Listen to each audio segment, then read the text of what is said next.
அல்லேலூயா. இந்த மாதம் கர்த்தர் நமக்கு கொடுத்த வாக்குத்தத்தம் யாத்திராகமத்தின் புத்தகம் 34ஆம் அதிகாரம் 10ஆம் வசனத்தின்படி, உன்னோடு கூட இருந்து நான் செய்யும் காரியம் பயங்கரமாயிருக்கும். அவ்வளவுதான் அவங்க. ஆமென். நல்ல சத்தமா சொல்லுங்க. பக்கத்துல இருந்து கரம் பிடிச்சு அவங்கள பார்த்து சொல்லுங்க, ஏசப்பா உங்க கூட இருக்கிறாரு. அவர் இனி உங்க வாழ்க்கையில செய்ய போற ஒவ்வொரு காரியமும் பயங்கரமா இருக்கும். ஆமென். அல்லேலூயா. உன்னோடு கூட இருந்து நான் செய்யும் காரியம் பயங்கரமா இருக்கும் என்று சொல்லி கர்த்தர் நம்மோடு கூட போன வாரம் பேசினார். அல்லேலூயா. அதனுடைய தொடர்ச்சியை தான் இன்னைக்கு நாம பார்க்க போறோம். போன வாரம் யார் அந்த துரத்தப்படுகிற நபர்கள், அல்லது என்ன பயங்கரமான காரியத்தை கர்த்தர் செய்வார் அப்படின்னா, கீழே நம்ம வாசிக்கிறோம், புறஜாதிகளை உன்னிடத்திலிருந்து நான் துரத்துவேன், உன் எல்லைகளை நான் விஸ்தாரமாக்குவேன் அப்படின்னு ஆண்டவர் நம்மோடு கூட பேசினார். ஆமென். சொன்ன பிள்ளைகளை கர்த்தர் ஆசீர்வதிப்பாராக. புறஜாதிகள் யார்? அந்த புறஜாதிகள் என்று சொல்லும் பொழுது 11வது வசனத்தை யாராவது ஒருத்தர் வாசிங்க. யாத்திராகமம் 34ஆம் அதிகாரம் 11வது வசனத்தை.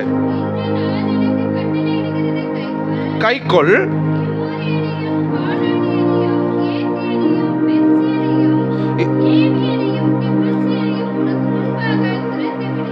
உனக்கு முன்பாக துரத்தி விடுகிறேன். ஆமென். அந்த புறஜாதிகள் யாரு அப்படின்னு நம்ம பார்த்தோம். அதுல போன வாரம் God will chase out the Amorites, எமோரியர்களை கர்த்தர் துரத்தி விடுவார். ஆமென் சொல்லுங்களேன்.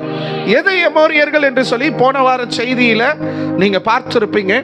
ஒருவேளை நீங்க அந்த செய்திக்கு நான் வரல பாஸ்டர்னு சொல்வீங்கன்னா, யூடியூப்ல அதை நம்ம அப்லோட் பண்ணியிருக்கோம். நீங்கள் பார்த்து அந்த சத்தியத்தை கேட்டு நீங்கள் ஜெபித்த ஆசீர்வாதத்தை பெற்றுக்கொள்ள உங்களை கேட்டுக்கொள்கிறேன். ஆமென்.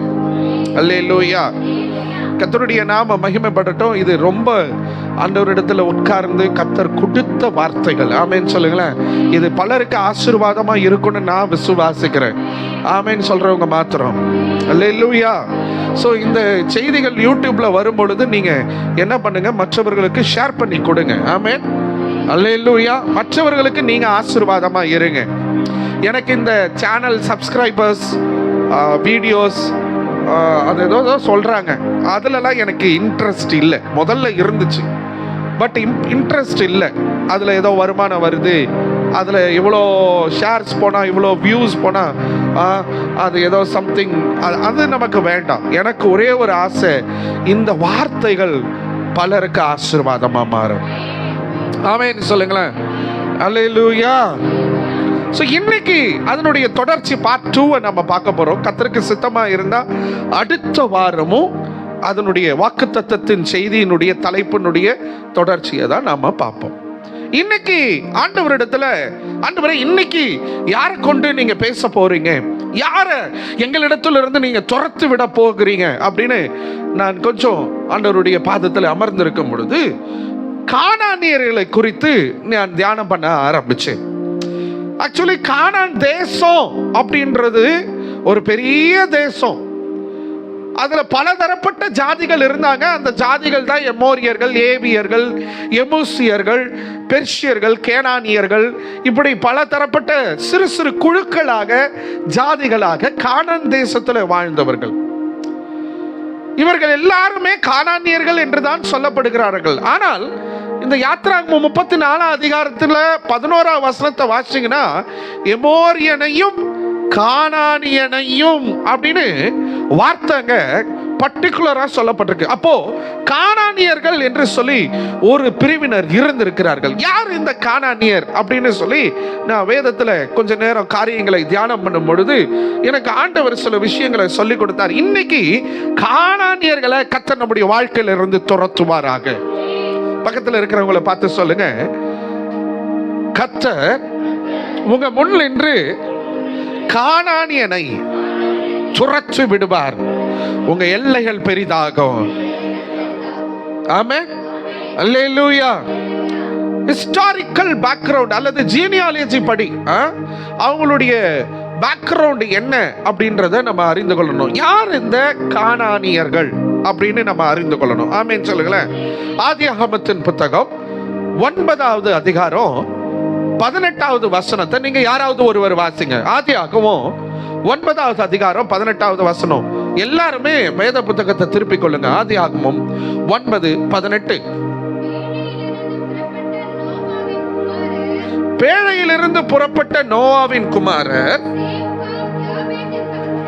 Same, com, யாபேத் என்பவர்களே. ஆமென் சொல்லுங்களேன்.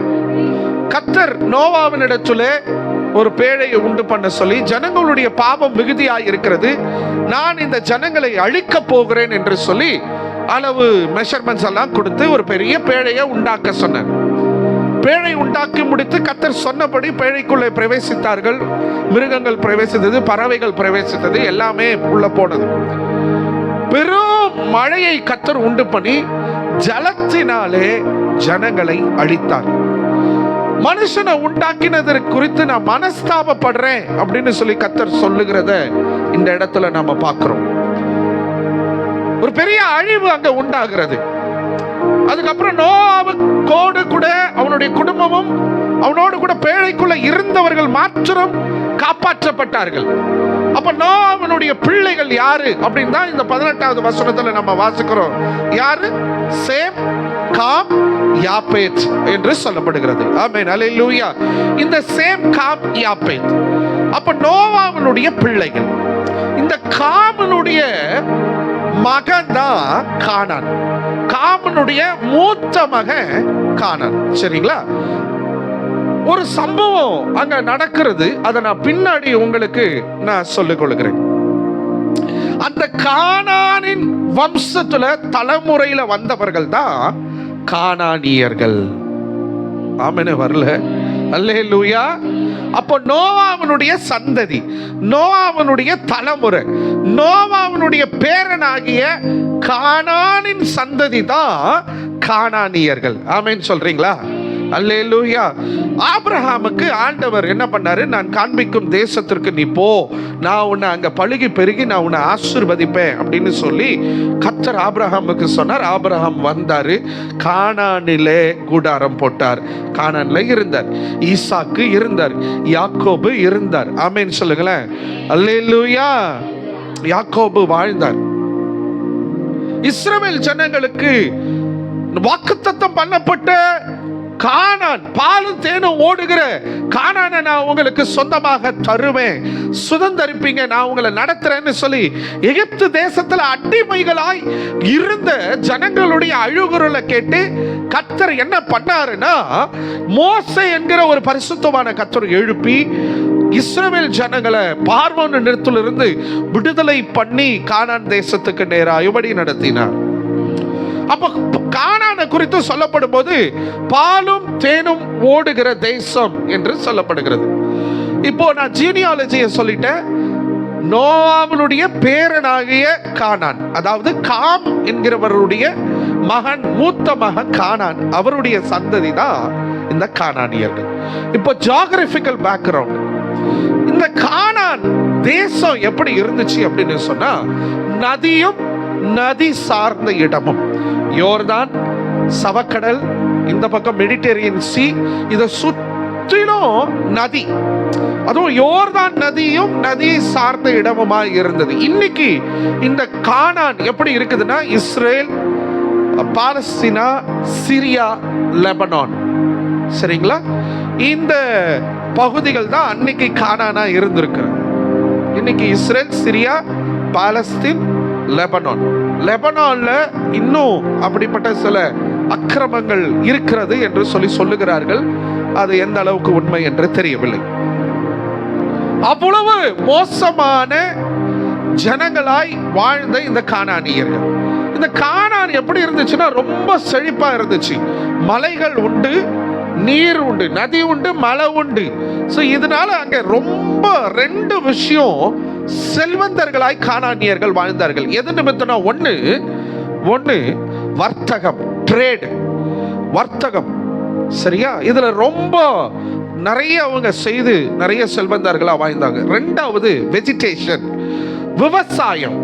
ரெண்டுத்தினால ஆசீர்வதிக்கப்பட்ட தேசமாகிய கானானை சுதந்தரித்து வாழ்ந்த கானான் என்று சொல்லுகிறவனுடைய சந்ததி எப்படி அது ஒரு மோசமான சந்ததியா மாறுச்சு? ஏன் கர்த்தர் அவர்களை துரத்த சொன்னாரு? அதுல இருந்து கர்த்தர் இன்னைக்கு வாக்குத்தத்தத்தின்படி கர்த்தர் நம்மளை எப்படி ஆசீர்வதிக்க போகிறார் அப்படின்றத நம்ம இப்ப பார்க்க போகிறோம். ஆமென் சொல்றீங்களா? அல்லேலூயா. கானான்னா யாரு? அந்த பூமிக்கு கானான் என்கிற அந்த தேசத்துல வாழ்ந்தவங்க கானானியர்கள் ஏன் என்று சொல்லி அழைக்கப்பட்டார்கள். இன்னொரு ரகசியத்தை நான் உங்களுக்கு சொல்ல விரும்புகிறேன். காமனுடைய சந்ததி தான் கானானியர்கள். காமியர்கள் என்று அழைக்கப்பட்டிருக்கணும். ஆனா காமியர்கள் என்று அழைக்கப்படாம கானானியர்களை துரத்துவேன் என்று கர்த்தர் சொல்லுகிறதற்கு ஒரு ரகசியம் உண்டு. சேம், காம், யாபேத் இவர்கள் மூவரும் நோவாவின் பிள்ளைகள். கர்த்தர் கானானியர்களை துரத்துவேன் தான் சொல்றாரு தவிர காமியர்களை துரத்துவேன், காமனுடைய சந்ததியை துரத்துவேன்னு பைபிள்ல வார்த்தை இல்லை. அப்ப அங்க ஏதோ ஒரு விஷயம் இருக்குது. ஆமென், அல்லேலூயா. எத்தனை பேர் ஆமென்னு சொல்றீங்க? இன்னொரு வசனத்தை எனக்காக வாசிங்க. யாத்திராகமத்தின் புத்தகம் 15ஆம் அதிகாரம் 15ஆம் வசனம். யாராவது ஒருவர் வாசிங்க.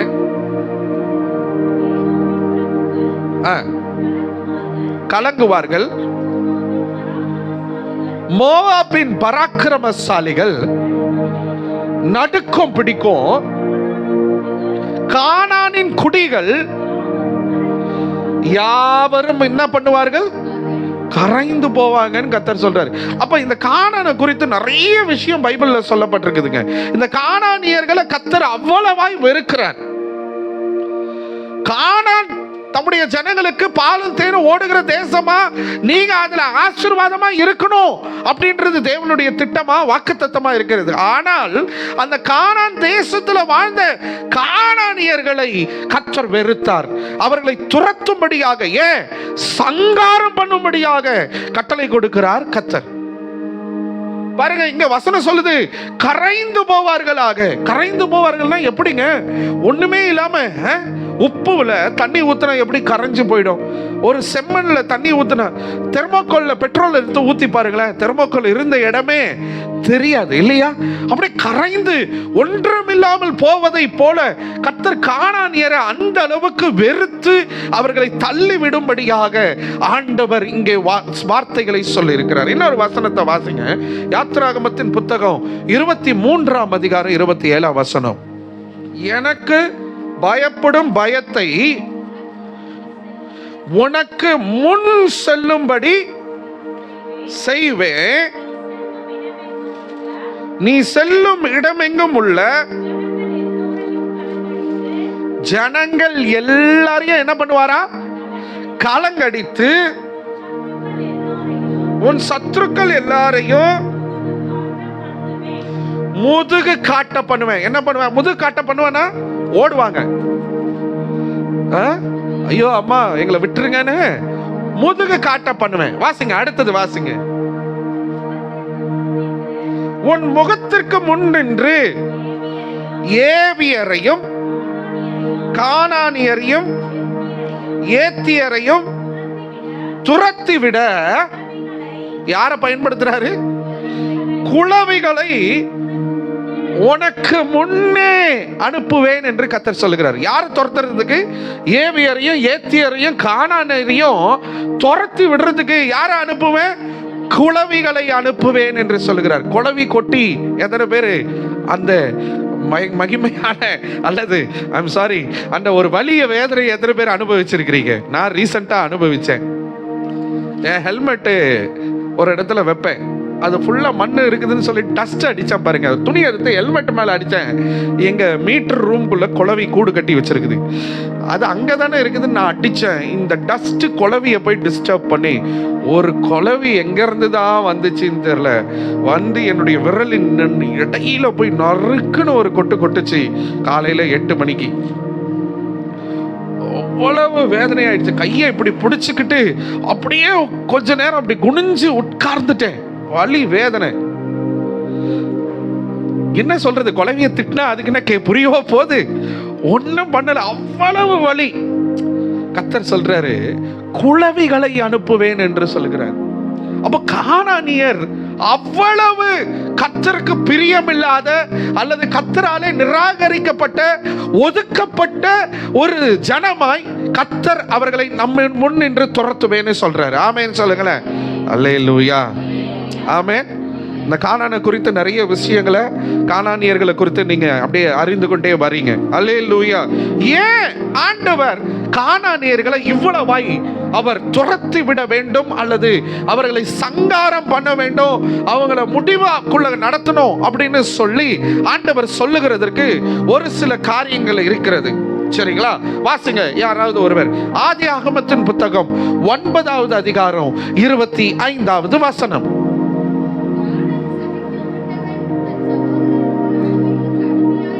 பார்த்து நோவா கானான் சபிக்கப்பட்டவன் என்று சொல்லுகிறான். கானானியர்களை கர்த்தர் துரத்தி விடுகிறதற்கு இது ஒரு காரணமாய் இருக்கலாம். நோவா சபித்து விட்டான். பாருங்க, ஒரு தாத்தா தன்னுடைய பேரனை சபிச்சதுனால கானானியர்கள் நிராகரிக்கப்பட்டார்கள். அதற்கு ஒரு பேக்ரவுண்ட் இருக்குது, ஒரு முக்கியமான சம்பவம் இருக்குது. அதை நான் பின்னாடி உங்களுக்கு வரேன், பாயிண்ட் சொல்லும் போது வரேன். கானான சபித்தான் நோவா. ஒன்று. இரண்டாவது காரியம் என்ன அப்படின்னு சொன்னா, கானானியர்கள் பயங்கரமான இம்மாரல் ஐடோலட்ரி என்று சொல்லப்படுகிறது. அப்படின்னா ஒரு தெய்வம் என்று சொல்லப்படுகிறதற்கு தகுதியற்ற விதத்திலே தங்களுடைய விக்கிரக தெய்வங்களை அவர்கள் வணங்கி கொண்டு வந்தார்கள். அதாவது அவர்களுடைய வழிபாட்டு முறைகளிலே அவர்கள் தொழுது கொண்ட விக்கிரங்களுக்கு அசுத்த அருவருப்புகளின் வழிபாட்டுகளாய் அவர்கள் அந்த முறைமைகளை செய்து வந்தார்கள் என்று சொல்லப்படுகிறது. என்னன்னா அந்த விக்கிரகங்கள், அதாவது கானானியர்கள் வணங்கி கொண்டு வந்த விக்கிரகங்கள் என்ன தெரியுமா? மெயினா என்னென்ன விக்கிரக பெயர் சொல்லப்படுதுன்னா, அஷேர், எல், மோத் என்று இன்னும் பல தெய்வங்கள் இருக்கிறது. இதெல்லாம் செக்சுவாலிட்டி ஐடோலட்ரிஸ், அசுத்தத்தின் அருவருப்புகளின் தெய்வங்கள். மோசமான அருவருப்புகள் நிறைந்த கானானியர்கள். மாரல் ஐடோலட்ரின்னு ஒன்று, விக்கிரகமே கர்த்தருக்கு அருவருப்பானது, பிடிக்காது. அதுல இம்மாரல் மாரல் இருக்குது பாருங்க. தெய்வம்னா பரிசுத்தமானது இல்லையா? கடவுள் என்பவர் பரிசுத்தமானவர், தப்பு தண்டா செய்யாதவர், அசுத்தங்கள் செய்யாதவர். அசுத்தங்கள் நிறைந்த தெய்வங்கள். அவங்க கோயில்கள் முழுவதும் அசுத்தங்களினாலே நிறைந்திருந்தது. கோயில்கள்ல மட்டும் இல்ல, அவங்க வாழ்க்கை முறையே அப்படி அருவருப்புகளினாலே நிறைந்தது. இரண்டாவது, குழந்தை பலி, சைல்டு சாக்ரிஃபைஸ். குழந்தைகளை கொன்று அந்த ரத்தத்தை தங்களுடைய தெய்வங்களுக்கு செலுத்தி அவங்க தெய்வங்களை அவங்க ஆராதித்து கொண்டு வந்தாங்க. சரிங்களா? அப்புறம் ஹோமோசெக்சுவாலிட்டி, ஆண்கள் ஆண் புணர்வு, பெண்கள் பெண்களிடத்திலே இப்படிப்பட்ட அசுத்தங்கள் நிறைந்த கானானியர்கள். அடல்ட்ரி மிக மோசமான பாவம். முதல்ல சொன்ன கானானியர்களை கர்த்தர் துரத்தி விடணும், சங்காரம் பண்ணணும்னு சொல்றதுக்கு காரணம் நோவா கானானை சபிச்சாரு. இரண்டாவது, இப்படிப்பட்ட அசுத்தங்களும் அருவருப்புகளும் விக்கிரகங்களும் நிறைந்த ஒரு கோட்டையாக கானான் இருந்தது. கானானியர்கள் அப்படி அசுத்தத்தில் வாழ்ந்து வந்தார்கள். நான் இப்படி பார்க்கிறேன், கானான் என்பது இஸ்ரவேலுக்கு கர்த்தர் கொடுத்த வாக்குத்தத்த பூமி. அது கர்த்தருடைய பிள்ளைகளுக்கு சொந்தமான இடம். அதுல வேறு ஜாதியினர் இருக்கிறதுக்கு கர்த்தருக்கு விருப்பம் இல்லை. இது என் பிள்ளைங்க வாழ வேண்டிய இடம், இஸ்ரவேலர்கள் இருக்க வேண்டிய பூமி. இதுல இன்னொருத்த வாழறதுக்கு இடம் இல்லை. விருத்த சேதனம் பண்ணாத ஜனங்க இந்த பூமியில இருக்க கூடாது, அவர்களை நான் துரத்துவேன். அல்லேலூயா. ஓகே, இன்னைக்கு இந்த கானானியரை கர்த்தர் நம்ம இடத்துல இருந்து துரத்துவார். பாஸ்டர், இதெல்லாம் நம்ம வாழ்க்கையில எப்படி பாஸ்டர் இம்ப்ளிமெண்ட் ஆகும்? நீங்க இன்னைக்கு ஆண்டவர் இந்த 3 காரியங்களை குறித்து உங்களோட கூட பேச போகிறார். கானானியரை இன்னைக்கு நான் உன்னிடத்துல இருந்து துரத்துவேன் அப்படின்னு இன்னைக்கு ஆண்டவர் உங்களை பார்த்து என்ன பார்த்து சொல்லுகிறார். இந்த கானானியர்களை கொண்டு கர்த்தர் நம்ம வாழ்க்கையில என்ன செய்ய போறாரு? இந்த கானானியர்களை துரத்துகிறதுனால அது எப்படி பெரிய பயங்கரமான விஷயமா நான் வாழுகிற இன்னைக்கு இந்த காலகட்டத்தில், இந்த தேசத்துல, இந்த பட்டணத்துல, என்னுடைய குடும்ப சூழ்நிலையில அது எப்படி காரியம் சாத்தியமாகும் அப்படின்றத கர்த்தர் ஆவியானவர்களோடு கூட பேசுவாராக. ஆமென். சத்தமா சொல்லுங்க. கானான் என்று சொன்னால் மூல பாஷையாகிய எபிரேய பதத்துல ஹம்பிள் அப்படின்னு அர்த்தம். டு பி ஹம்பிள் அல்லது to be subdued, to be low அப்படின்னு அர்த்தம். அப்படின்னா என்னன்னா தாழ்மைப்படுத்தப்படுபவர்கள் அல்லது தாழ்மை உள்ளவர்கள். சப்டியூட் அப்படின்னா அடங்கி போக பண்ணுகிறவர்கள். தாழ்வான நிலைகளின் வாழ்வாதாரத்தை கொண்டவர்கள், ரொம்ப லோவா இருக்கிறவங்க. என்ன கவனிக்கிறவங்க ஆமென் சொல்லுங்க. அல்லேலூயா. கானான் என்ற மூல பாஷையின் அர்த்தம் என்ன தெரியுமா? தாழ்மையா இருக்கணும், அடங்கி போனவர்களா இருக்கணும், வாழ்வின் நிலையிலே ரொம்ப தாழ்த்தப்பட்ட ஜனங்களா இவங்க இருக்கணும் அப்படின்றது தான் கானான் என்கிற எபிரேய பதத்தின் அர்த்தமாய் இருக்கிறது.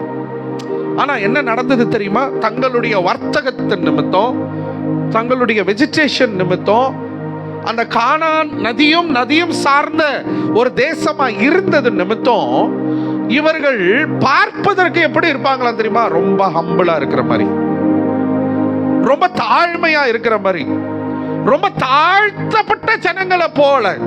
அப்படியே நீங்க ஒரு முறைச்சீங்கன்னா அப்படியே அடங்கி போகிறத போல காட்சி அளிக்கிறவர்கள் இந்த கானானியர்கள். ஆனா உள்ள இவங்க எப்படி தெரியுமா? நான் யார் தெரியுமா? எங்க தேசம் எப்படிப்பட்டது தெரியுமா? எங்க ஊர் எப்படி தெரியுமா? அவ்வளவு செழிப்பு மிகுந்த, அவ்வளவு பணத்தை கொண்டு பராக்கிரமசாலிகளாய் வாழ்ந்தவர்கள், அவ்வளவு தைரியமா அவங்க அப்படிப்பட்ட மோசமான பாவத்தை செய்வாங்கன்னா இந்த மூஞ்சும் பால் குடிக்குமா அப்படின்னு சொல்றவங்களை பார்த்திருக்கீங்களா? அவங்க அப்படித்தான் இருப்பாங்க.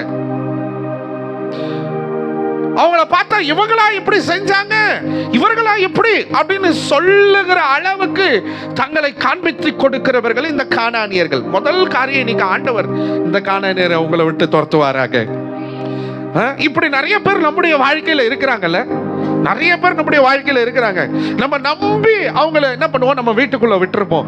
நம்ம நம்பி அவங்களுக்கு நம்ம உதவி செஞ்சிருப்போம். நம்ம நம்பி பாவம்ல, அவங்களுக்கு யாருமே இல்லை, அவங்க கஷ்டப்படுறாங்க, அவங்க ரொம்ப கஷ்டப்படுறாங்க, அவங்களுக்கு இது இல்லை, அவங்க அம்மா அப்பா இல்லை, அவங்களுக்குன்னு யாருமே இல்லையே, நம்மளால முடிஞ்சதை செய்வோம், நம்ம முடிஞ்சதை உதவி செய்வோம், நம்ம அவங்களுக்கு காரியங்களை பண்ணுவோம்னு சொல்லி நம்ம நம்பி நம்ம முன்னாடி இந்த இவங்களா அப்படின்னு சொல்ற அளவுக்கு இருந்தவங்க கானானியர்களாய் மாறி இருப்பார்கள்.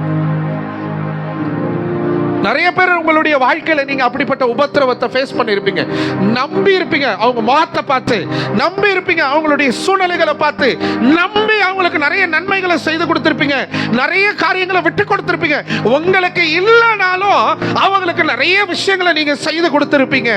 ஆனால் ஒரு நாள் தெரிஞ்சிருக்கும், ஓஹோ இவர்கள் கானானியர்கள். பார்க்கறதுக்கு தான் அப்படியே பால் வழியிற முகையா, பார்க்கறதுக்கு தான் அப்படியே தேனொழுக பேசுறாங்க, ஆனா உள்ள முழுவதும் என்ன இருக்குது? விஷம் இருக்குது. இப்படி நிறைய பேரை நம்ம வாழ்க்கையில நம்ம பார்த்துட்டோம்ல. இந்த கானானியரை கர்த்தர் துரத்தணுமா துரத்தக்கூடாதா? துரத்தணுமா துரத்தக்கூடாதா? இல்லையா? எவ்வளோ செஞ்சிருப்போம் இல்லையா? வேலை ஸ்தலத்துல, குடும்பத்துல, பக்கத்து வீட்டில் நம்ம சந்திச்ச நபர்கள். உங்க வாழ்க்கையை கொஞ்சம் திருப்பி பாருங்களேன்.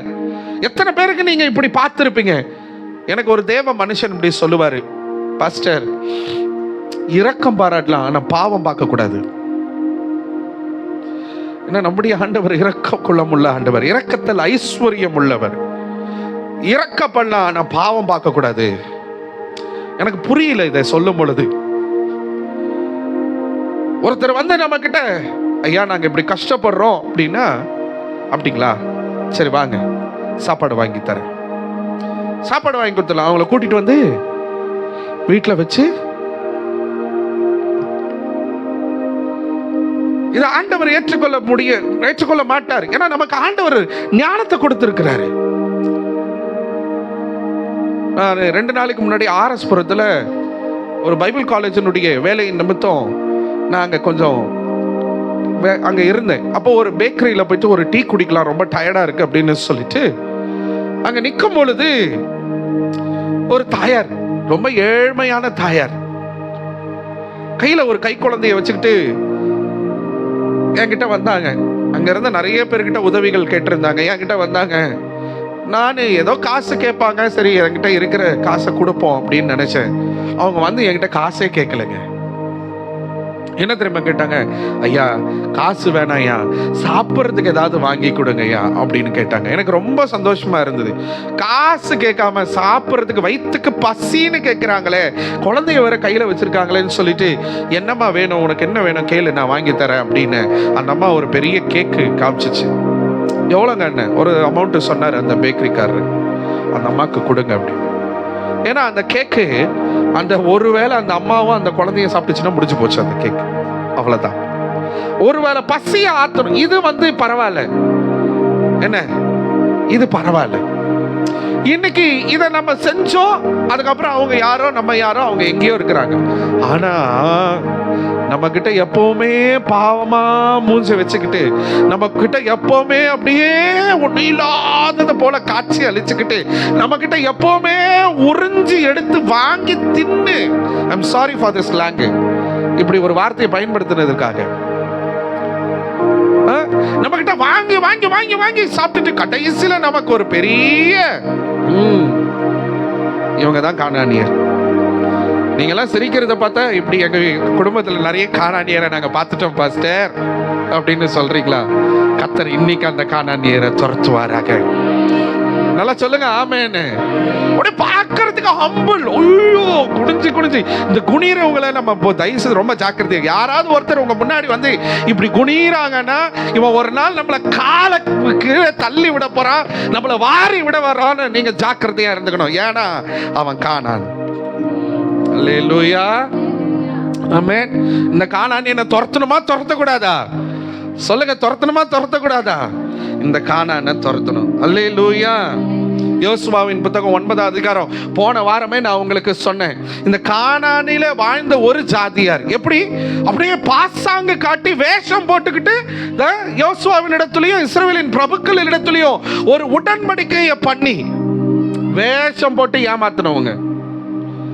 இவங்க கிட்ட நேரா யுத்தம் பண்ணா இவங்க நம்மளை சாகடிச்சிருவாங்க. இவங்க தேவனாகிய கர்த்தர் சர்வ வல்லமை உள்ளவர், இவங்களை நம்மளை ஜெயிச்சிருவாங்க.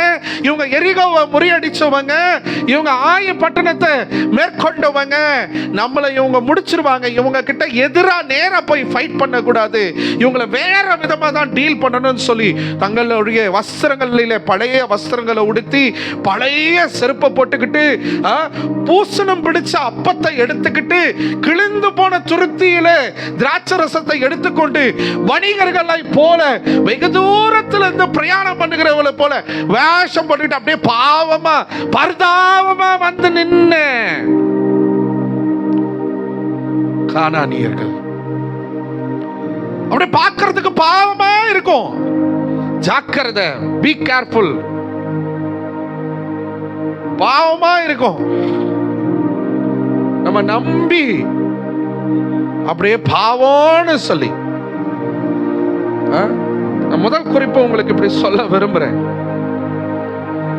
நல்லவர்களை போல தங்களை காண்பித்து கொடுத்து நம்முடைய வாழ்க்கையிலே மோசம் செய்கிறவர்களை கர்த்தர் துரத்துவார். நிறைய இழந்துட்டோம்ல, இப்படி நம்பி நிறைய விஷயங்களை செஞ்சு செஞ்சு செஞ்சு செஞ்சு நிறைய வாழ்க்கையில இழந்துட்டோங்க. இன்னைக்கு அப்படிப்பட்ட கானானை கர்த்தர் உங்களிடத்துல இருந்து துரத்துவாராக. எத்தனை பேர் ஆமென் சொல்றீங்க? கானான்கிற எபிரேய பதத்தின் அர்த்தமுடையவர்களை போல தங்களை காண்பித்து கொடுக்கிறவர்கள், வெளி தோற்றத்துல தங்களை அப்படியே ஒண்ணு இல்லாதவர்களை போல காண்பித்து கொடுத்து, உள்ளத்துல அசுத்தமும் ஏமாற்றுதலும் நயவஞ்சகமும் மாயமாலமும் வைத்துக்கொண்டு விஷமுள்ள இருதயம் உடையவர்களாக நமக்கு முன்னாடி நின்று நம்ம இடத்துல இருக்கிறத உறிஞ்சி எடுத்து நம்மளை மோசம் பண்ணுகிற நிறைய பேர் நம்ம கிட்ட இருக்கிறாங்க. அவர்களை கர்த்தர் துரத்துவாராக. பக்கத்தில் இருக்கிறவங்க கரங்களை பிடிச்சு சொல்லுங்க, இப்படிப்பட்ட கானானியரை கர்த்தர் உங்களிடத்துல இருந்து துரத்துவாரு. அவர் உங்களோட கூட இருந்து செய்யும் காரியம் பயங்கரமா இருக்கும். நல்ல கையை தட்டி ஆண்டவருக்கு ஸ்தோத்திரம் பண்ணுங்க. அல்லேலூயா. ஒரு வசனத்தை வாசிங்களேன். உபாகமத்தின் புத்தகம் 7ஆம் அதிகாரம் 2ஆம் வசனம். உபாகமத்தின் புத்தகம் 7ஆம் அதிகாரம் 2ஆம் வசனத்தை வாசிங்க.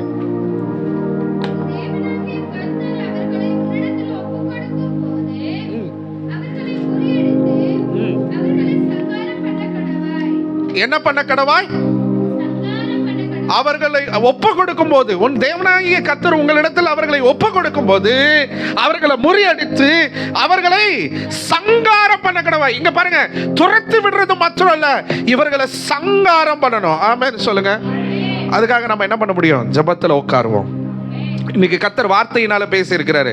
இந்த வார்த்தையை பிடிச்சுக்கிட்டு ஆண்டவரிடத்துல கேளுங்க, ஆண்டவரே நீர் எங்கள் கையில ஒப்பு கொடுப்பீராக, இவர்கள் எங்களிடத்துல இருந்து துரத்து விடப்படுவார்களாக. ஆமென் சொல்லுங்களேன். நம்ம அமைதியா இருப்போம், அவர் யுத்தம் செய்வார். அல்லேலூயா. இப்படிப்பட்ட ஜனங்க கிட்ட போய் நம்ம ஃபைட் பண்ணா ஒண்ணுமே பண்ண முடியாது. நம்ம போய் வாயின் வார்த்தையினால மாம்சத்துல நம்ம யுத்தம் பண்ணி ஜெயிக்கவே முடியாதுங்க. ஏமாத்துனது தான் இல்லையா? அப்படியே வேஷம் போட்டு நம்ம கிட்ட இருந்து காரியங்களை வாங்கி கொண்டு கடைசியா நம்ம காலை வாரி விட்டவங்க என்ன பண்ண முடியும்? கர்த்தரிடத்துல ஒப்பு கொடுங்க, கர்த்தர் அவர்களை துரத்துவார். அல்லேலூயா, அல்லேலூயா. இந்த 2ஆம் வசனத்தை, முதல் வசனத்தை பார்த்தீங்கன்னா அதுல எமோரியர், எபூசியர், கானானியர் வருது. உபாகமம் 7ஆம் அதிகாரம் 1ஆம் வசனம். அவர்களை தான் உன் கையில நான் ஒப்பு கொடுப்பேன் கர்த்தர் சொல்றார். இப்படிப்பட்ட வேஷம் போட்டு நல்லவர்களை போல காண்பித்து கொடுத்து நம்மை நயவஞ்சகமாய் ஏமாற்றுகிற, நம்மிடத்தில் இருக்கிற ஆசீர்வாதங்களை வாங்கி கொள்ளுகிற, உள்ள விஷத்தை வச்சுக்கிட்டு வெளியே தங்களை காண்பித்து கொடுத்த, பரிதாபத்திற்குரியவர்களை போல காட்சி அளித்த இப்படிப்பட்ட நயவஞ்சகர்கள் ஆகிய கானானியரை கர்த்தர் உங்களிடத்திலிருந்து இந்த மாசம் துரத்துவார். எவ்வளவுதாங்க உறிஞ்சி எடுத்துட்டே இருப்பாங்க, ஏமாந்து கொடுத்துட்டு இருக்கிறோம்ல நம்ம. இன்னைக்கு கர்த்தர் ஸ்டாப் பண்ணுவாரு. அல்லேலூயா. சோ இந்த கானானியரை கர்த்தர் துரத்துவார். ஆமென். இரண்டாவது, ஆதியாகமம் 9ஆம் அதிகாரம் 25ஆம் அதிகாரம். மறுபடியும் ஒருத்தர் வாசிங்க. ஆதியாகமம் 9ஆம் அதிகாரம் 25ஆம் வசனம்.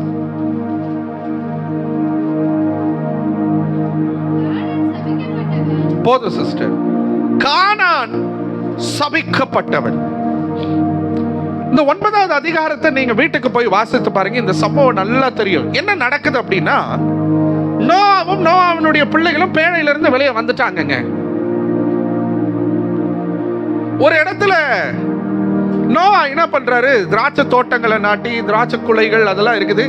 திராட்சை ரசத்தை நிறைய குடிச்சிட்டு குடித்து வெறித்து விழுந்து கிடக்கிறார் நோவா. சுயம் இல்லாத அளவுக்கு, நினைவு இல்லாத அளவுக்கு குடிச்சிட்டா மனுஷனுக்கு என்ன செய்யறோம்னு தெரியாது இல்லையா? விழுந்து கிடக்கிறார் நோவா. என்ன கவனிக்கிறவங்க, சும்மா விழுந்து கிடக்கல, தன்னுடைய வஸ்திரம் விலகி நிர்வாணமாய் விழுந்து படுத்து கிடக்கிறார் நோவா. காம் என்ன பண்றாரு? நோவாவினுடைய மகன் காம் அவ்வழியாய் போகிறார். போகும்போது தன்னுடைய தகப்பன் குடித்து வெறித்து தன்னுடைய நிலை அறியாமல் வஸ்திரம் விலகி நிர்வாணியாய் படுத்திருக்கிறத காம் பார்க்கிறார். பார்த்துட்டு நேரா வந்து தன்னுடைய சகோதரர்கள் ஆகிய சேம் கிட்டயும் யாப்பேத்து கிட்டயும் சொல்றாரு, ஏ அப்பா, அப்பா இப்படி படுத்துட்டு இருக்கிறாருப்பா அப்படின்னு சொன்ன உடனே இந்த சேம் யாபேத்தோ என்ன பண்றாங்கன்னா, ஓடி போய் ஒரு வஸ்திரத்தை எடுத்து தன்னுடைய தகப்பனுடைய நிர்வாணத்தை பார்க்காதவர்களாய் அந்த பின்னாகவே போய் தகப்பனுடைய நிர்வாணத்தை மூடுறாங்க.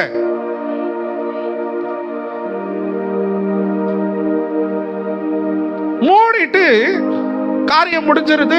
நோவா இப்ப தெளிவாயிடுறாரு. தெளிவான பிறகு நோவாக்கு இந்த விஷயம் தெரிய வருது. தான் குடிச்சு சுயநினைவு இல்லாம நிர்வாணமா படுத்திருந்தேன், என் வஸ்திரம் விலகி இருந்துச்சு. காம் அதை பார்த்துட்டு போய் சேம் யாபேத்துக்கிட்ட சொல்லியிருக்கிறான். சேம யாபேத்தும் தன்னுடைய தகப்பனுடைய நிர்வாணத்தை பார்க்காதவர்களாய் பின்னாக வந்து வஸ்திரத்தை எடுத்து தன்னுடைய தகப்பனுடைய நிர்வாணத்தை மூடினவர்கள். அப்பதான் இத கேட்ட நோவா காம சபிச்சிருக்கணும். காம சபிக்கல. பண்ணது யாரு? காம்.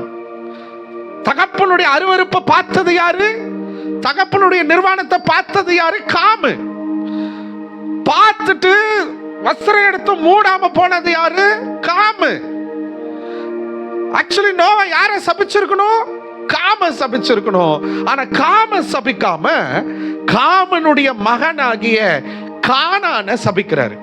கானான் சபிக்கப்பட்டவன் என்று நோவா சொல்லுகிறார். இதனுடைய காரியம் என்ன?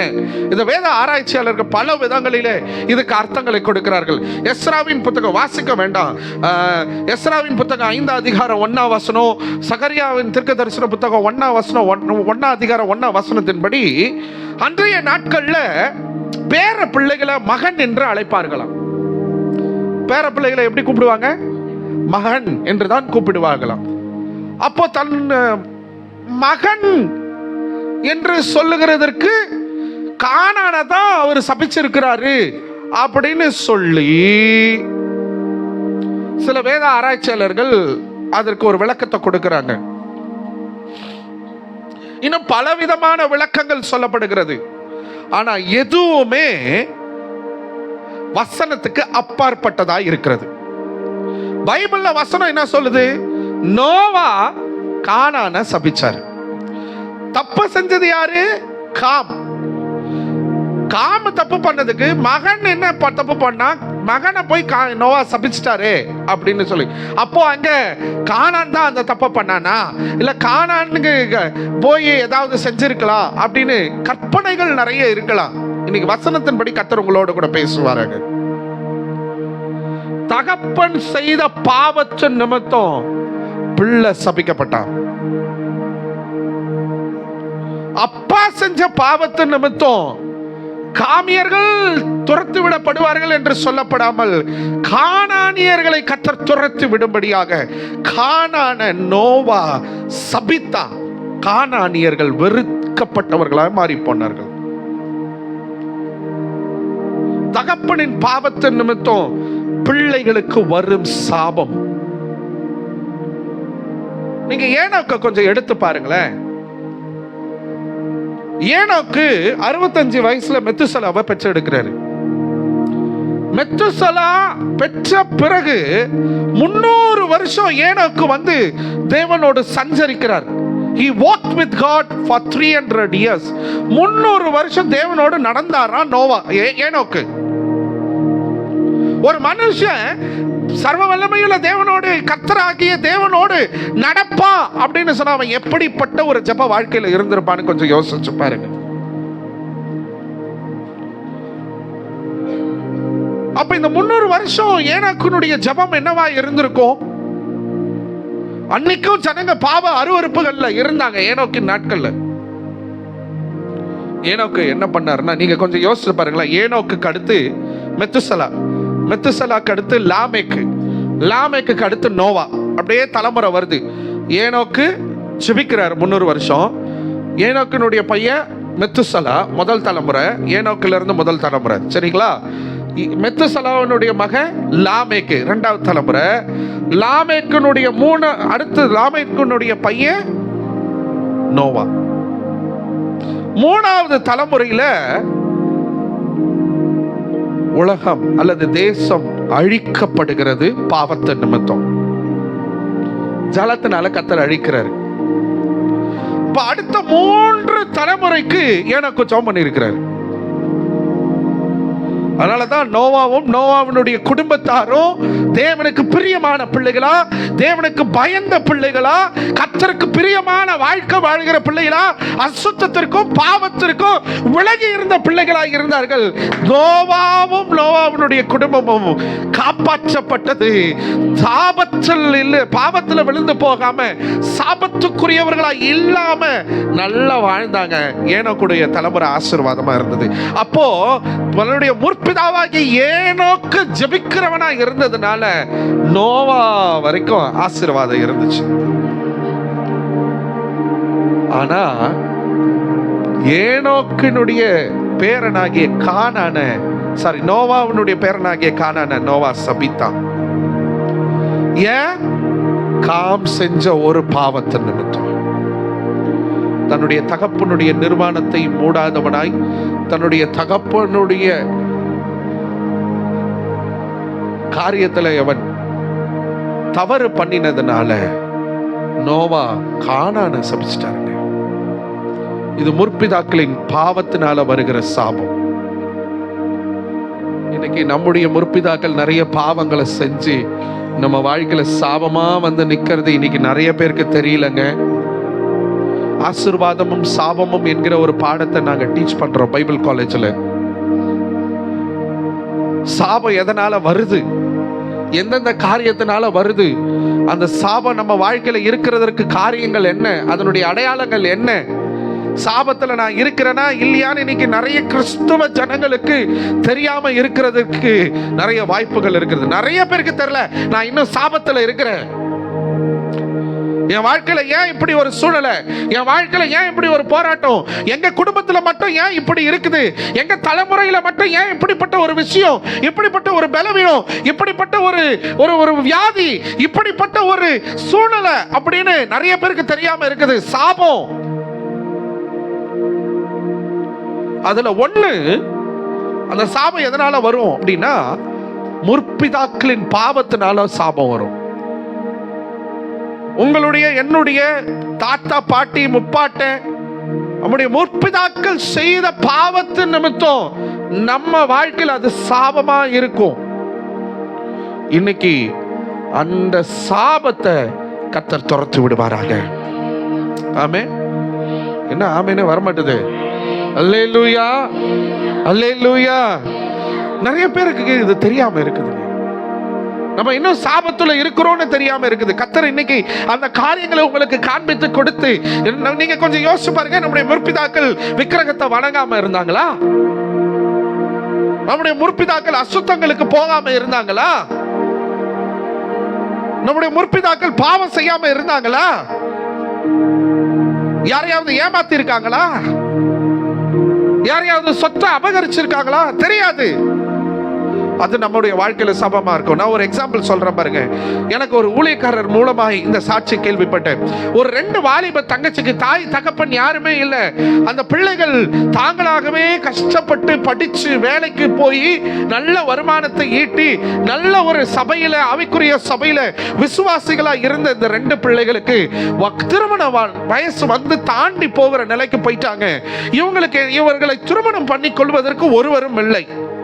இந்த பிள்ளைகளுக்கு ஒரு வாழ்க்கை கட்டப்படணும், நம்ம உலக வாழ்க்கையில நமக்கு ஒரு ஃபேமிலி லைஃப் உண்டாகணும்னு ரொம்ப நாளா ஆண்டவரிடத்துல ஜெபம் பண்ணிக்கிட்டே இருந்திருக்கிறாங்க. அந்த சபைக்கு பல ஊழியக்காரர்கள் வந்திருக்கிறாங்க. எல்லார்கிட்டயும் போய் ஜெபம் பண்ணி இருக்கிறாங்க. பாஸ்டர், எங்க வாழ்க்கை கட்டப்படணும், எங்களுக்காக ஜெபம் பண்ணுங்க, எங்க வாழ்க்கை கட்டப்படணும், எங்களுக்காக ஜெபம் பண்ணுங்கன்னு சொல்லி நிறைய ஊழியக்காரங்க ஜெபம் பண்ணிருக்காங்க. இப்படி ஒரு நாள் ஒரு ஊழியக்காரர், ஒரு பரிசுத்தவான் அவங்க சபைக்கு வந்து இவர்கள் அதே போல போயிட்டு ஜெபிக்க போய் நின்று இருக்கிறாங்க. எங்களுக்காக ஜெபம் பண்ணுங்க. என்ன விஷயத்துக்காக ஜெபிக்கணும் அப்படின்னா, எங்க வாழ்க்கை கட்டப்படணும், எங்க ஜெபம் பண்ணுங்க அப்படின்னு சொல்லி. அப்பதான் கர்த்தர் அந்த தேவ மனுஷன் மூலமாய் வெளிப்படுத்தினாரா, உங்க தகப்பனுடைய பாவத்தின் நிமித்தம், உங்க தகப்பனுடைய அருவருப்புகளின் நிமித்தம் உங்க வாழ்க்கையில ஒரு பெரிய சாபம் இருக்குதுமா. அந்த சாபம் தான் உங்க வாழ்க்கை கட்டப்படாம இன்னைக்கு தடையா இருக்கிறது. அந்த சாபம் தான் இன்னைக்கு நீங்க குடும்ப வாழ்க்கைக்குள்ள போக முடியாத சூழ்நிலையா இருக்கிறது. அந்த சாபம் உடைக்கப்படாம உங்க வாழ்க்கை கட்டப்படாது அப்படின்னு சொல்லி கர்த்தர் பேசினார். அந்த 2 தங்கச்சிமார்களும் ஓ என்ற ஆண்டவருடைய சமூகத்தில் தங்களை அர்ப்பணித்தார்கள். ஆண்டவரே, எங்களுடைய தகப்பனார் செய்த பாவத்தை நிமித்தம் எங்க வாழ்க்கையில வந்த அந்த சாபத்தை கர்த்தர் உடைப்பீராக என்று சொல்லி தங்களை அர்ப்பணித்து ஜெபித்தார்கள். அந்த தேவ மனுஷனும் பாரத்தோடு ஜெபித்தார். சாபத்தை உடைச்சாங்க. கர்த்தர் சாபத்தை அந்த பிள்ளைகளுடைய வாழ்க்கையில இருந்து துரத்தினார். பிள்ளைங்க அடுத்த கொஞ்ச நாட்கள்ல 2 பிள்ளைகளுக்கும் திருமணம் நடந்துச்சு. பிள்ளைகள் ஆசீர்வாதமாய் வாழ ஆரம்பித்தார்கள். முற்பிதாக்களின் பாவத்து நிமித்தம் வருகிற சாபங்கள் கொடியது. 4 தலைமுறை இல்ல, எத்தனை தலைமுறை ஆனாலும் தொடரும். இன்னைக்கு நம்ம வாழ்க்கையில் அப்படிப்பட்ட சாபம் இருக்குதான்னு தெரிஞ்சுக்கணும். 1, இன்னைக்கு அந்த சாபத்தை கர்த்தர் துரத்தணும். அல்லேலூயா.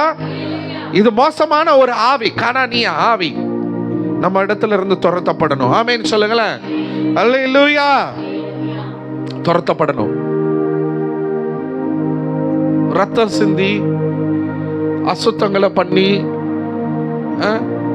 விக்கிரகங்களுக்கு படைச்சி நிறைய விஷயங்களை நம்முடைய முற்பிதாக்கள் செஞ்சுட்டாங்க. அதெல்லாம் பாவம், தேவனுக்கு பிரியமில்லாதது, அருவருப்பு, நியாயப்பிரமாணத்துக்கு விரோதமானது. அதனால நம்ம வாழ்க்கையில சாபம் இருக்குதுங்க. இன்னைக்கு கர்த்தர் அந்த சாபத்தை துரத்துவாராக. அல்லேலூயா. கல்வாரி சிலுவையில கலாத்தியர் நிருபத்துல இப்படி இருக்குதுங்க. 3:13 ஆண்டவராகிய இயேசு கிறிஸ்து கல்வாரி சிலுவையில மரத்துல தூக்கிலிடப்பட்டவன் சபிக்கப்பட்டவன் என்று கிறிஸ்து நமக்காக சாபமானார். என்னைக்கு ஆண்டவராகிய இயேசு கிறிஸ்துவை நீங்க சொந்த இரட்சகராக ஏற்றுக்கொண்டு அவருடைய ரத்தத்தினால நீங்க கழுவப்பட்டிருக்கிறீர்களோ, அந்த ரத்தத்தின் வல்லமை எந்த முற்பிதாக்களின் சாபமா இருந்தாலும் உங்களை அந்த சாபத்திலிருந்து கர்த்தர் விடுதலையாக்கி, ஆமென் சொல்லுங்களேன். அல்லேலூயா. அந்த சாபத்தை கர்த்தர் இன்னைக்கு துரத்தி விட்டு இருக்கிறார். ஆமென் சொல்லுங்களேன். இன்னைக்கு இன்னொரு எச்சரிப்பு ஆண்டவர் உங்களுக்கு கொடுக்கிறார். நீங்களும் நானும் செய்கிற பாவம் நம்முடைய தலைமுறைக்கு சாபமா மாறிடும். இன்னைக்கு நீ என்ன பாவம் செஞ்சுட்டு இன்னைக்கு வந்து கர்த்தருடைய சமூகத்துல உட்கார்ந்து இருக்கிற? எப்படிப்பட்ட பாவத்தை செஞ்சுட்டு கர்த்தருடைய பந்தியில நீ வந்து கலந்து கொள்ற? எவ்வளவு நிர்விசாரம், எவ்வளவு அசட்டை. இதெல்லாம் உங்களோட என்னோட முடிஞ்சிடாது. நம்முடைய அடுத்த தலைமுறைகளுக்கு அது சாபமா மாறிடும். இந்த சாபத்தை கர்த்தர் துரத்தணும். ஆமென் சொல்லுங்க. அல்லேலூயா. முதலாவது கானானை கர்த்தர் துரத்தணும். நல்லவங்களை போல வேஷம் போட்டு நம்மளிடத்துல இருந்து ஆசீர்வாதங்களை உறிந்து நமக்கு மோசம் போக்கின கானானை கர்த்தர் துரத்துவார். 2வது, முற்பிதாக்களின் நிமித்தம் வந்த பாவத்தின் சாபத்தை கர்த்தர் நம்மிடத்துல இருந்து துரத்துவார். ஆமென் சொல்லுங்களேன். 3வது சொல்லி முடிக்க விரும்புறேன். ஆதியாகமத்தின் புத்தகம் 41:57. ஆதியாகமம் 41:57. சீக்கிரமா வாசிங்க. சகல தேசங்களிலும் பஞ்சம் கொடிதாய் இருந்தபடியால்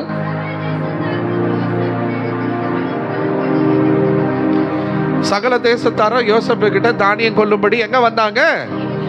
எகிப்துக்கு வந்தாங்க. யோசேப்பின் நாட்களிலே ஒரு பெரிய பஞ்சம் தேசங்களை சுதந்தரித்தது. ஆபிரகாமின் நாட்கள்ல இருந்த பஞ்சத்தை காட்டிலும் பயங்கரமான ஒரு கொடிய பஞ்சம். வசனம் சொல்லுது, எகிப்தும் கானானும் மெலிந்து போனது என்று சொல்லி. எதனால? பஞ்சத்தினால மெலிஞ்சு போச்சான். ஆதியாகமம் 42:5 வசனத்தை வாசிங்களேன். கானான் தேசத்துல பஞ்சம் உண்டாயிருந்தபடியால்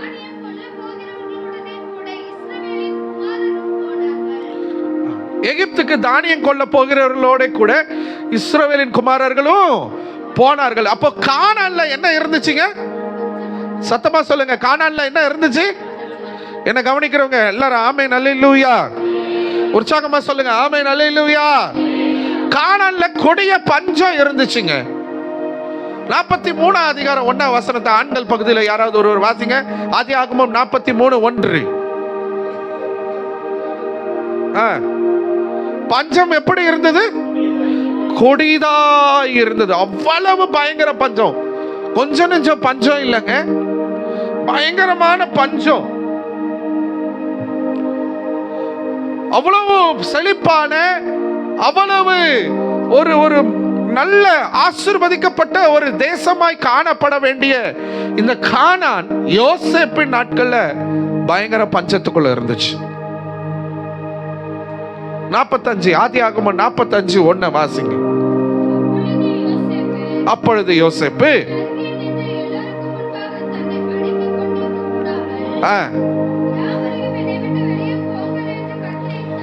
யாவரையும் என்னை விட்டு வெளியே போங்கள் என்று கட்டளையிட்டான்.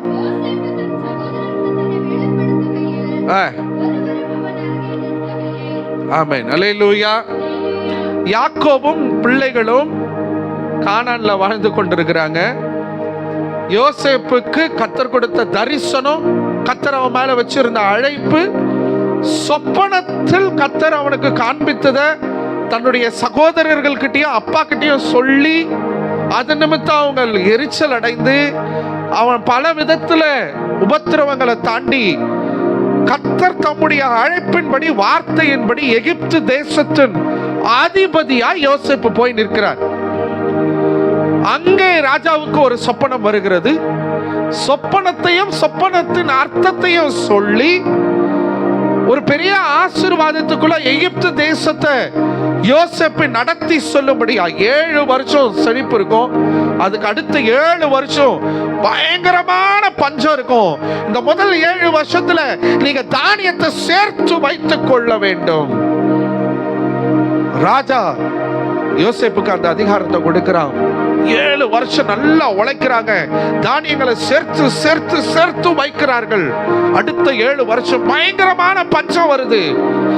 கானான் மாத்திரம் இல்லைங்க, அநேக தேசங்கள் பஞ்சத்துல கொடுமையில அவதிக்குட்படுத்தப்பட்ட பொழுது யோசேப்பை கர்த்தர் உயர்த்தி, அது மாத்திரம் இல்ல, எந்த தகப்பன் எந்த கூட பிறந்த சகோதரர்கள் அவனை உதாசீனப்படுத்தினார்களோ, அவனை நிராகரித்தார்களோ, அவனை தள்ளி விட்டார்களோ, கர்த்தர் அவன் மேல வச்ச தரிசன அழைப்பின்படி கானானின் பஞ்சத்தின் நிமித்தம் அவனுடைய சகோதரர்களும் தகப்பனும் யோசேப்பினிடத்துல வந்து பஞ்ச காலத்துல ஆகாரத்துக்கும் தானியத்துக்கும் வந்து நிற்கும்படியாக கர்த்தர் செய்தார்.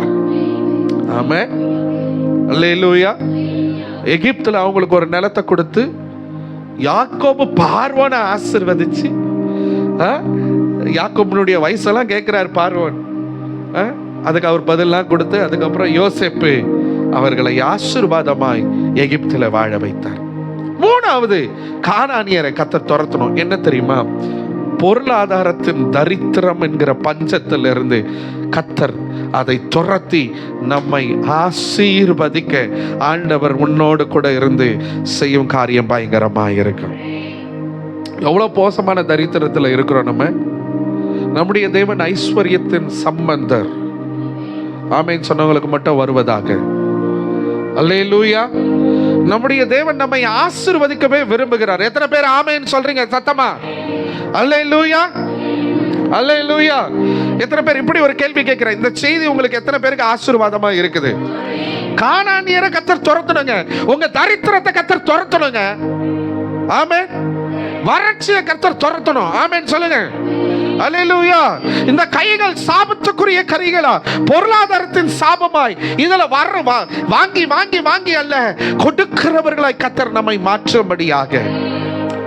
உழைக்கிற உழைப்பு ஆண்டவரே கடன்காரனுக்கே போய்கிறது. உழைக்கிற உழைப்பு பொத்தல் பையில போய் கொண்டிருக்கிறது.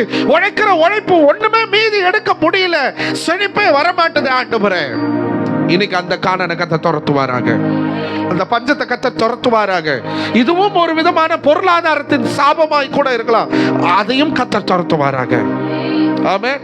உங்க கரங்களை நீட்டி ஆண்டவர்கிட்ட கேளுங்க, இந்த கரங்களில் இருக்கிற பொருளாதாரத்தின் சாபம், ஃபினான்ஷியல் கர்ஸ், இயேசுவின் நாமத்துல நான் உடைக்கிறேன் ஆண்டவரே.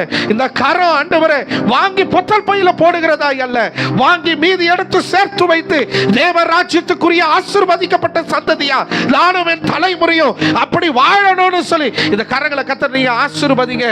இந்த தரித்திரம், இந்த பஞ்சம், இந்த ஏழ்மை, இந்த வறட்சி, இந்த வனாந்திரம் எல்லாம் விட்டு விலகட்டும், துரத்தப்படட்டும். ஆமென் சொல்றீங்களா? அல்லேலூயா, அல்லேலூயா. அதுக்கு நீங்க செய்ய வேண்டியது ஒண்ணே ஒண்ணுதான். வாக்குத்தத்தம் பண்ணப்பட்டவனாகிய தரிசனத்தின் பாத்திரமா இருந்த யோசேப்பை தேடி யாக்கோபும் அவனுடைய சகோதரனும் வந்தாங்க. பஞ்சத்துல கர்த்தர் அவர்களை ஆசீர்வதித்தார். வாக்குத்தத்தம் பண்ணப்பட்ட தரிசனத்தின் பாத்திரமாகிய யோசேப்பை தேடி வந்ததுனால அவங்க ஆசீர்வதிக்கப்பட்டாங்க. பஞ்ச காலத்துல நீங்க வாக்குத்தத்தங்களின் தேவனாகிய கர்த்தரை தேடி போங்க. அவருடைய பாதத்துல உங்களை விட்டு கொடுங்க. அவர் உங்களை ஆசீர்வதிப்பார். அவர் உங்கள் தரித்திரத்தை மாற்றுவார். அவர்கள் உங்கள் பஞ்சத்தை போக்குவார். வனாந்திரம் வயல்வெளியா மாறும். உன்னோடு கூட இருந்து நான் செய்யும் காரியம் பயங்கரமா இருக்கும்.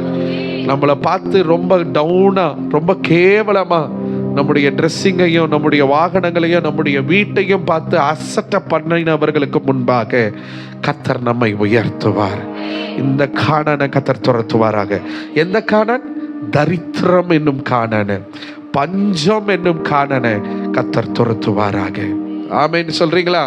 நான் உன்னோடு கூட இருந்து செய்யும் காரியம் பயங்கரமா இருக்கும். ஒன்று, கானானியரை கர்த்தர் துரத்துவார்.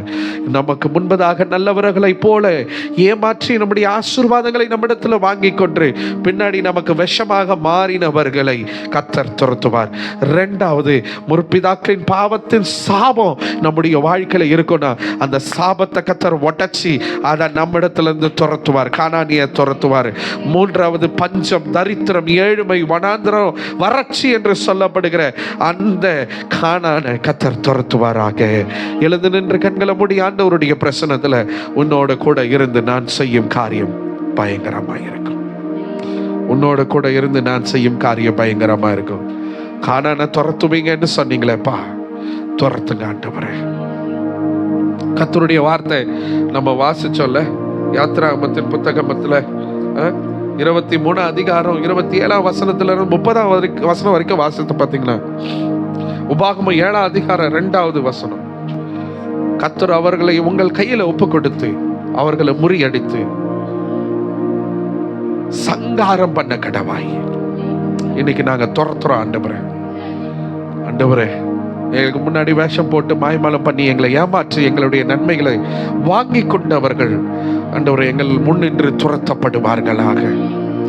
முற்பிதாக்களின் சாபம் எங்க தலைமுறைகளை தொடக்கூடாது. இப்போது எங்களை விட்டு அந்த சாபம் எங்களை விட்டு துரத்தப்படட்டும் ஆண்டவரே. மூன்றாவது, ஆண்டவரே, தரித்திரத்தின் கிரியைகள் எங்களை விட்டு துரத்தப்படட்டும் ஆண்டவரே, துரத்தப்படட்டும். வாயை திறந்து ஜெபம் பண்ணுங்க. இப்படி அமைதியா நின்னா என்ன அர்த்தம்? வாயை திறந்து நல்ல சத்தமா ஜெபம் பண்ணுங்க. கானான் துரத்தி விடப்படுவானாக ஆண்டவரே, கானான் துரத்தி விடப்படுவானாக. உனக்கு முன் நின்று புறஜாதிகளை நான் துரத்துவேன், உன் எல்லைகளை விஸ்தாரமாக்குவேன். கானான் பாலும் தேனும் ஓடுகிற தேசங்க. அது தேவனுடைய பிள்ளைகள் இஸ்ரவேலுக்கு சொந்தமான தேசம். உங்க வாழ்க்கை பாலும் தேனும் ஓடுகிற தேசமா? ஆவிக்குரிய இஸ்ரவேலர்களா உங்களை என்னையும் கர்த்தர் அழைத்து இருக்கிறாருங்க. உங்களுக்கு முன்னாடி நின்று ஏமாத்தி உங்களை வஞ்சகம் பண்ணினவர்களை கர்த்தர் துரத்துவார்களாக. உங்க முற்பிதாக்களின் சாபங்களை கர்த்தர் துரத்துவார்களாக. உங்களுடைய வனாந்திரம், வறட்சி, உங்களுடைய தரித்திரம், அந்த பஞ்சம் இப்பொழுது முடிவதாக. நான் இப்படி சொல்றேன், உங்க பஞ்ச காலம் முடிந்தது. உங்களுடைய பஞ்ச காலம் முடிஞ்சது பிரதர். உங்களுடைய தரித்திரத்தின் நாட்கள் முடிந்தது. உங்களுடைய வறட்சி மாறுகிற நாள் வந்தது. கர்த்தர் உங்களை ஆசீர்வாதமாய் வைப்பாராக. கர்த்தர் உங்களை வாக்குத்தத்தங்களின் தேவனாகிய கர்த்தர் உங்களுக்கு வாக்குத்தத்தங்களை கொடுத்திருக்கிறாரு.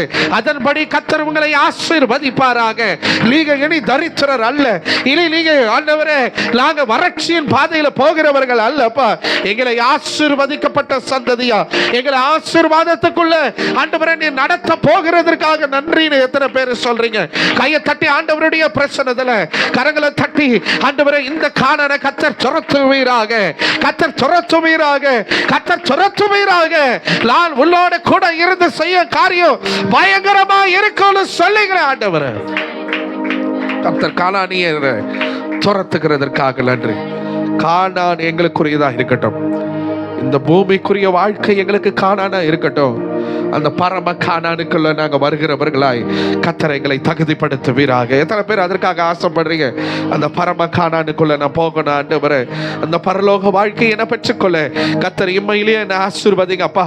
அந்த மறுமையின் வாழ்க்கையிலேயே கர்த்தர் எனக்கு ஆசீர்வாதத்தை கொடுங்க ஆண்டவரே என்று சொல்லி வாயை திறந்த ஆண்டவருடைய சமூகத்துல கர்த்தர் கொடுத்த வாக்குத்தத்தத்துக்காக பேசுகிறதுனால அல்ல, தேவ ஆவியானவர் உங்களோடு கூட பேசுகிறார் என்ற வார்த்தையின்படி கர்த்தர் உங்களோடு கூட பேசி இருப்பார் என்று சொன்னா உங்களை விட்டு கொடுத்து வாயை திறந்த ஆண்டவருடைய சமூகத்துல கானானை துரத்துவேன்னு சொன்னீங்களப்பா. நீங்க துரத்துகிறதற்காக நன்றி ஆண்டவரே. கர்த்தர் சங்காரம் பண்ணுகிறதற்காக ஸ்தோத்திர ஆண்டவரே. அவர்களை முறியடிக்கிறதற்காக ஸ்தோத்திர ஆண்டவரே. இந்த சாபக்கட்டுகள் எங்களிடத்திலிருந்து உடைக்கப்படுகிறதற்காக நன்றி ஆண்டவரே. எங்களிடத்தில் காணப்படுகிற அந்த வறட்சி, அந்த பஞ்சம் எங்களை விட்டு நீங்குவதற்காக ஸ்தோத்திரப்பா. எங்களை பார்க்கிறவங்களா எங்களை கேவலமா பார்க்கிறாங்க, எங்களை பார்க்கிறவங்களா எங்களை அவமானமா பார்க்கிறாங்க ஆண்டவரே. நாங்க ஒண்ணு இல்லாதவர்களை போல இருக்கக்கூடாது ஆண்டவரே. உலகத்தில் இருப்பவனை காட்டில எனக்குள்ள இருக்கிறவர்கள் பெரியவர் அப்பா. நீர் எங்களை ஆசீர்வாதமாய் வைக்க விரும்புகிறீர் ஆண்டவரே. இஸ்ரவேலை ஆசீர்வதிப்பதே எனக்கு பிரியம் என்று சொன்னவர் கர்த்தர் எங்களை ஆசீர்வாதமாய் வைக்க போகிறதற்காக நன்றின்னு சொல்லி நல்ல கையை தட்டி ஆண்டவருக்கு ஸ்தோத்திரம் பண்ணுங்க. நாங்களோ நானும் என் வீட்டாரமோ என்றால் கர்த்தரையே சேவிப்போம். நாங்க கர்த்தரை சேவிக்கிறபடினால நாங்க வெட்கப்பட்டு போவதில்லை, நாங்க துவண்டு போவதில்லை, நாங்க கலங்கி போவதில்லை, நாங்க தரித்திரத்தில் மாட்டு போவதில்லை. கர்த்தர் எங்கள் தலையை உயர்த்துவார், கர்த்தர் எங்கள் கொம்பை உயர்த்துவார், கர்த்தர் எங்களை ஆசீர்வதிப்பார், கர்த்தர் எங்களை செழிப்புக்குள்ள நடத்துவார். கேட்ட வார்த்தையின்படி கர்த்தர் நம்மை ஆசீர்வதிங்க. எல்லாரும் தலைகளை தாழ்த்தி ஆண்டவருடைய பிரசனத்தில் நம்ம ஜெபிப்போம். நல்ல தகப்பனே, இந்த நாளில் நீர் எங்களோடு கூட பேசுவதற்காக நன்றி. உன்னோடு கூட இருந்து நான் செய்யும் காரியம் பயங்கரமாக இருக்கும். புற ஜாதிகளை துரத்துவேன்னு சொன்ன ஆண்டவர் கானானை குறித்து, கானானியரை குறித்து கர்த்தர் எங்களோடு கூட பேசி 3 விதங்களிலே எங்கள் வாழ்க்கையில் காணப்படுகிற கானானியர்களை கர்த்தர் இந்த நாளில் துரத்தி எங்களை ஆசீர்வதித்து எங்களை ஆண்டவரை நீர் எழுப்பி ஆண்டவரை மேன்மை உள்ளவர்களாய் எங்களை மாற்றி கர்த்தர் நீர் எங்களோடு கூட இருந்து எங்களை நடத்த போகிறதற்காக, எங்களை அனுப்பி விடுகிறதற்காக நன்றி அப்பா. இதை கேட்ட, இந்த சத்தியத்தை கேட்ட உடைய பிள்ளைகள் அப்படியே ஆசீர்வதிக்கப்படுவார்கள் ஆகப்பா. உடைய பிள்ளைகளை விடுதலையாக்கி நன்மைகளுக்குள்ளாக நீ நடத்தினதற்காக நன்றி அப்பா. எல்லா ஆசீர்வாதங்களும் உடைய பிள்ளைகளுக்கு உரித்தாகட்டும்ப்பா. கர்த்தர் பெருக பண்ணுங்க ஆண்டவரே. ஆசீர்வதிங்க, மேன்மைகளை காணட்டும் அப்பா. உடைய வார்த்தை ஆண்டவரே பொய்யாகாது ஆண்டவரே. உடைய வார்த்தை ஆண்டவரே அப்பா அப்படியே நிறைவேறப்பா. உடைய பிள்ளைகள் உடைய வாழ்க்கையில அப்படியே நிறைவேறட்டோன்னு சொல்லி நான் ஜெபிக்கிறேன்ப்பா. கர்த்தர் ஆசீர்வதிங்க, பெரிய காரியங்களை செய்யுங்க. உம்முடைய நாம மாத்திரம் மகிமைப்படுவதாக. இயேசுவின் நாமத்தில் ஜெபிக்கிறோம். ஜெப கேளுங்க நல்ல பிதாவே. ஆமென்.